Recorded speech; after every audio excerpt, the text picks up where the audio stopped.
में लगभग आउटसोर्स कर्मचारियों की तादाद 40,000 के करीब है। पिछले कई वर्षों से आंदोलन कर रहे हैं कि स्थायी नीति इनके लिए बनाई जाए। देखिए, पिछली सरकार की जानकारी दे तो जयराम सरकार ने एक मॉडल जरूर तैयार किया था ताकि इनके लिए स्थायी पॉलिसी बनाई जा सके, लेकिन फिर सिरे ये पॉलिसी नहीं चढ़ पाई।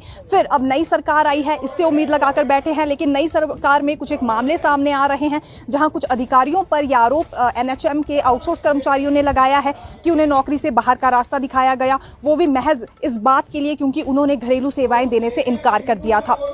दूसरा बड़ा मामला आईजीएमसी में आउटसोर्स कर्मचारियों का सामने आया है, जहां ये घोषणा तो उनके लिए कर दी गई कि एक्सटेंशन मिलेगा, लेकिन एक्सटेंशन को लेकर अभी तक अधिसूचना जारी नहीं हो पाई है। दर बदर की ठोकरें अभी भी आईजीएमसी का ये स्टाफ खा रहा है। तो इसी तरह से जगह जगह आउटसोर्स कर्मचारी शोषित हो रहे हैं, इनकी ओर से कई तरह के आरोप लगाए जा रहे हैं। सवाल यही है कि कब इनके लिए स्थायी नीति बनाई जाएगी।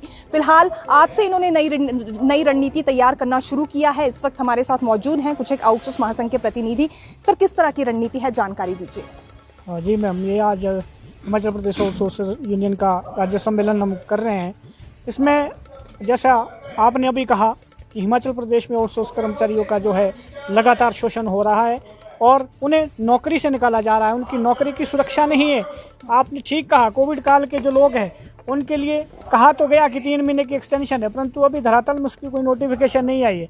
उन्हें अभी भी जो है क्या कहते हैं, उनकी पूरी तरह सेवाएं नहीं ली जा रही है। तो ये इस तरह की समस्याएं जो हिमाचल प्रदेश आउटसोर्स कर्मचारी का जो एक शोषण है उसके खिलाफ आप लगातार हम पिछले कई वर्षों से जो है सरकार से जो है गुहार लगा रहे हैं, सरकार के पास जा रहे हैं, उनसे बिल्कुल इसके मामले में विनती कर रहे हैं कि आउटसोर्स के लिए नीति बनाई जाए। पिछली सरकार ने भी बिल्कुल एक कैबिनेट से दूसरी से तीसरी कैबिनेट में कहा कि आपके लिए कुछ कर रहे हैं, नीति बना रहे हैं, एक कमेटी गठित की, परंतु वो सिरे नहीं चढ़ी, कुछ भी इसमें सामने निकल नहीं पाया है। और इस सरकार से भी जो ये अभी प्रदेश में हिमाचल प्रदेश में सरकार है, इससे भी हम मांग करते हैं, हिमाचल प्रदेश का आउटसोर्स कर्मचारी मांग करता है कि हिमाचल के आउटसोर्स कर्मचारियों के लिए स्थायी नीति का निर्माण किया जाए, उन्हें नियमित किया जाए। और आज जो एक न्यूनतम वेतन हिमाचल प्रदेश में जो दिया जा रहा है वो नाम मात्र है, इसलिए बढ़ती हुई महंगाई में उससे गुजारा करना बड़ा मुश्किल है। और मैं ये भी मांग करता हूँ कि 7वें वेतन आयोग ने जो 26,000 एक न्यूनतम वेतन की सिफारिश के लिए जो कहा है वो 26,000 न्यूनतम वेतन हिमाचल प्रदेश में भी लागू किया जाए। और साथ ही साथ सुप्रीम कोर्ट ने जो एक जजमेंट दी कि समान काम का समान वेतन मिलना चाहिए, उसके भी हम मांग करते हैं कि वो भी यहाँ पे जो है लागू किया जाए। और कर्मचारी ये डिमांड्स तो आप पहले भी रख रहे थे, कुछ आपके पुराने प्रतिनिधि भी थे, हालांकि कुछ नए चेहरे अभी हमें प्रतिनिधियों में नजर आ रहे हैं। क्या सरकार से मुलाकात की या फिर सीधे रणनीति बनाने आए हैं?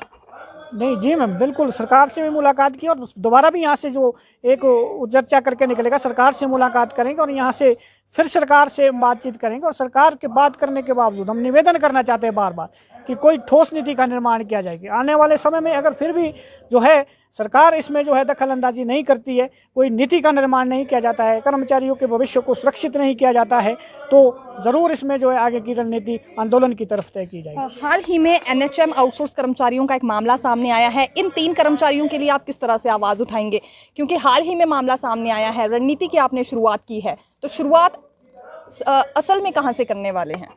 जी मैम, बिल्कुल हमने भी मीडिया के माध्यम से, आपके माध्यम से, और उसमें देखा कि वहाँ सेक्रेटेरिएट में जो है आउटसोर्स कर्मचारियों के शोषण का मामला सामने आया है।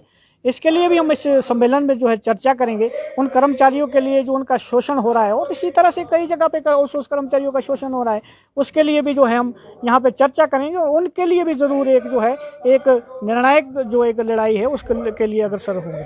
अच्छा, पूर्व सरकार में एक और मामला देखने में आया था, जब मॉडल तैयार किया जा रहा था आउटसोर्स कर्मचारियों के लिए, तो महासंघ के कुछ प्रतिनिधि सामने आए थे, उन्होंने सुझाव दिए थे। अब जाहिर सी बात है आप डिमांड रखेंगे फिर से स्थायी नीति के लिए, आपसे फिर सुझाव मांगे जाएंगे। ये किस तरह की पॉलिसी आप चाह रहे हैं, थोड़ा सा बताएंगे? इसमें क्राइटेरिया क्या रहना चाहिए, किस तरह के प्रावधान होने चाहिए आउटसोर्स के लिए? एक तो सबसे बड़ी हमारी तो मांग ये है कि उसमें नियमित तौर पे इसमें जो है एक आउटसोर्स कर्मचारियों को भी पक्का करना चाहिए। दूसरी बात, एक और हम इसको सरकार को जो है एक वो दे रहे हैं कि अगर कोई इसमें ज़्यादा ही पेज आपको नज़र आ रहा है कि आउटसोर्स कर्मचारी को रेगुलर नहीं किया जा सकता, रेगुलर कर्मचारी करना चाहिए, परंतु जो एक वेतन है आज के जो एक समय के आधार पर, उसे तो आपको इंक्रीज़ करना चाहिए। और जॉब की सुरक्षा होनी चाहिए उस कर्मचारी की। उसकी वो नौकरी से निकाला जा रहा है बार बार, 2 साल 3 साल 10 साल का नौकरी कर्मचारी कर रहा है, फिर 10 साल के बाद उसको नौकरी से निकाला जा रहा है। एक नौकरी की सुरक्षा होनी चाहिए, दूसरा जो है सम्मानजनक वेतन होना चाहिए, तीसरा जो एक रेगुलर कर्मचारी को जितने भी जो है क्या कहते हैं भत्ते या उनको जो है सुविधाएं मिलती हैं, वो आउटसोर्स कर्मचारी को भी वो सारी सुविधाएं मिलनी अच्छा, चाहिए। एक और अंतिम सवाल करना चाहूंगी, क्योंकि कुछ वर्गों की ओर से ये कहा जा रहा है, विशेष तौर से वो बेरोजगार युवा जो कमीशन के लिए फाइट कर रहे हैं, कि ये बैकडोर एंट्रीज हैं, आउटसोर्स कर्मचारियों को अब आने वाले समय में नहीं रखा जाना चाहिए। ये डिमांड रख रहे हैं, जितनी बार आंदोलन होता है सचिवालय के बाहर वो घेराव करते हैं, ये डिमांड जरूर रखते हैं, आउटसोर्स का जिक्र वहां जरूर होता है। देखिए, मैं कहना चाहूँगा कि आउटसोर्स कर्मचारी जो है अगर विभागों में काम करने के लिए आया है तो अपनी मर्जी से काम करने के लिए नहीं आया है। सरकार ने जब उनको नौकरियां अलाउंस की, आउटसोर्स नौकरी भी अलाउंस की, तो आउटसोर्स कर्मचारी सरकार की तरफ से ही काम करने के लिए आया है। और 15 साल 20 साल की आउटसोर्स का जो कर्मचारी वो सेवाएं उस विभाग को दे चुका है। और 20 साल की सेवाएं देने के बावजूद अगर उस कर्मचारी को उस विभाग से निकाला जाता है तो उसने तो सारा जीवन उस विभाग को दे दिया है। तो ये तो कोई भी एक जो है ये नहीं बनता है। और हम बेरोजगार महासंघ से भी कहना चाहूँगा, ठीक है आप अपनी लड़ाई लड़िए, नौकरी की लड़ाई है वो आप सरकार से लड़ें, परंतु जो 40,000 के आसपास एक जो रोज़गार में एक युवा लगा है हिमाचल प्रदेश का, वो भी युवा है और युवा को उनको रोज़गार मिला है, तो उनके रोज़गार में जो है आपको इस तरह की बात नहीं करनी चाहिए। आपका हक अपना ठीक है, परंतु आउटसोर्स कर्मचारी जो है अपनी मांगों को लेकर अपने चरणबद्ध तरीके से आगे बढ़ रहा है। अच्छा, इस अधिवेशन के बाद पहला कदम क्या रहेगा? जी बिल्कुल, इसके बाद जो है हम एक यहाँ से डिमांड चार्टर बनाएंगे और अगर उसमें जो है डिमांड जो हमारी होगी वो हम सरकार को सौंपेंगे। उस पर हमारा क्या रिस्पॉन्स आता है, टाइम बाउंड करेंगे कितने समय में हमारा जो है समस्याओं का समाधान किया जाए।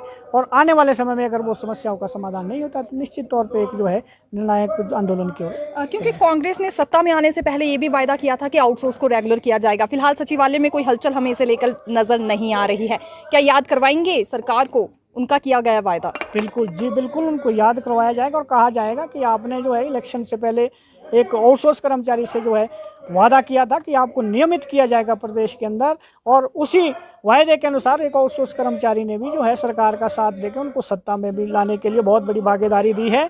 और आने वाले समय में हम भी ये मांग करेंगे कि आप उन वादों को पूरा करें और उन वादों को याद दिलाया जाए और वो पूरा करने की उनसे मांग की जाएगी। ठीक है सर, बहुत बहुत शुक्रिया हमसे बात करने के लिए। देखिए, सत्ता में आने से पहले वायदे बहुत किए गए थे, लेकिन हलचल काफ़ी कम वायदों को लेकर हमें नजर आ रही है इस दौरान सचिवालय में। अब आउटसोर्स महासंघ की ओर से नई रणनीति बनाई जा रही है। आज अधिवेशन रखा गया है, इसके बाद सरकार के समक्ष अपनी डिमांड रखेंगे और मुख्य डिमांड अभी भी वही है जो कि पिछले कई सालों से ये रख रहे हैं कि इन्हें रेगुलर किया जाए, एक तरह से स्थायी नीति इनके लिए बनाई जाए, क्राइटेरिया इनके लिए फिक्स होना चाहिए इनकी भर्ती को लेकर भी, ताकि जगह जगह इन्हें शोषण भरे मामले ना देखने को मिले। हालांकि हाल ही में देखिए अभी एक जो मामला सामने आया था एनएचएम कर्मचारियों का, उसके बाद आउटसोर्स महासंघ काफी ज्यादा उग्र नजर आ रहा है।